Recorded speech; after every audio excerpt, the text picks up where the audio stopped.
Hi friends, welcome to my channel. இன்றைக்கி இறால் குழம்பு எப்படி செய்யலான்னு சொல்லிட்டு பார்க்கலாம். ரொம்ப சீக்கிரமாகவே செய்து முடிச்சிடலாம். நிறைய இன்க்ரீடியன்ட்ஸ் தேவைப்படாது. அதுக்கு ஒரு 10லேருந்து 15 சின்ன வெங்காயம் எடுத்துக்கிறேன். அப்புறம் ஒரு தக்காளி எடுத்துக்கிறேன். இதெல்லாம் இப்படி இந்த மாதிரி பொடி பொடியாக நறுக்கி வச்சுக்கிறேன். இதை ஒரு மிக்ஸி ஜாரில் மாற்றிடலாம். அதுக்கு கூடவே ஒரு டீஸ்பூன் அளவுக்கு மிளகாய் பொடி சேர்த்துக்கணும். ஒரு அரை டீஸ்பூன் அளவுக்கு மஞ்சள் பொடி சேர்த்துக்கணும். அதுக்கப்புறம் ஒரு டேபிள் ஸ்பூன் அளவுக்கு பெருஞ்சீரகம் சேர்த்துக்கிறேன். ஒரு கைப்பிடி அளவுக்கு தேங்காய், இதெல்லாம் போட்டு நல்ல பேஸ்ட் மாதிரி அரைச்சி எடுத்துக்கணும். இதில் ஒரு நெல்லிக்காய் சைஸ் அளவுக்கு புளியை ஊற வச்சுக்கோங்க. இப்போது நல்லா அரைச்சி பேஸ்ட் போல் எடுத்துக்கிறேன். இப்போது நம்ம குழம்பு வைக்கக்கூடிய பாத்திரத்துலேயே இந்த அரைச்சி வச்ச பேஸ்ட்டை அதில் ஊற்றிடுறேன். ஊற்றிட்டு தேவையான அளவுக்கு புளி அலசி நான் அதில் ஊற்றிடுறேன்.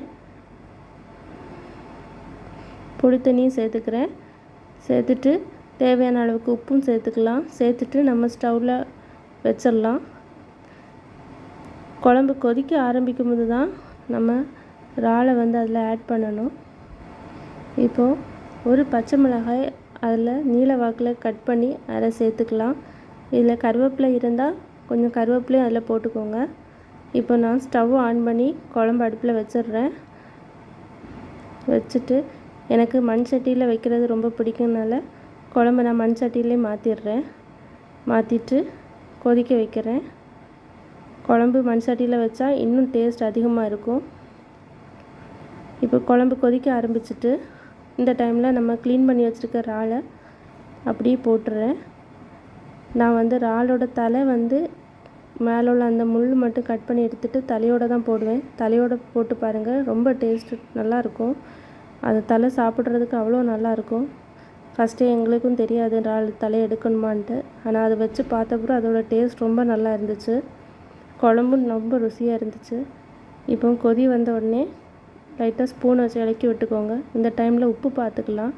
தேவையான கொஞ்சம் உப்பு போட்டுக்கணும். மறுபடியும் மூட வச்சு ஓப்பன் பண்ணிக்கணும்.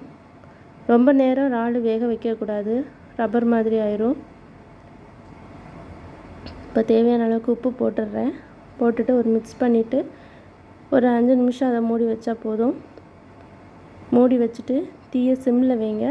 சிம்மில் வச்சுட்டு குழம்பு கொஞ்சம் வத்த ஆரம்பிக்கும்போது மேலே ஒரு அந்த எண்ணெய் பிரிகிற மாதிரி வரும். அந்த டைமில் நம்ம ஸ்டவ் ஆஃப் பண்ணிடலாம். மண் சட்டினால் நான் ரொம்ப சீக்கிரமாகவே ஆஃப் பண்ணிடுவேன். ஏன்னா அந்த சூடில் இருந்து இன்னும் மறுபடியும் வற்றும். அதனால் உடனே ஆஃப் பண்ணிடுறேன். இப்போ டேஸ்டியான இறால் குழம்பு ரெடி ஆயிடுச்சு. ரொம்ப டேஸ்டியாக இருக்கும். இந்த மாதிரி இறால் குழம்பு வச்சு பாருங்கள், ட்ரை பண்ணுங்கள். பிடிச்சிருந்தால் லைக் பண்ணுங்கள், ஷேர் பண்ணுங்கள், சப்ஸ்கிரைப் பண்ணுங்கள். தேங்க்ஸ் ஃபார் வாட்சிங்.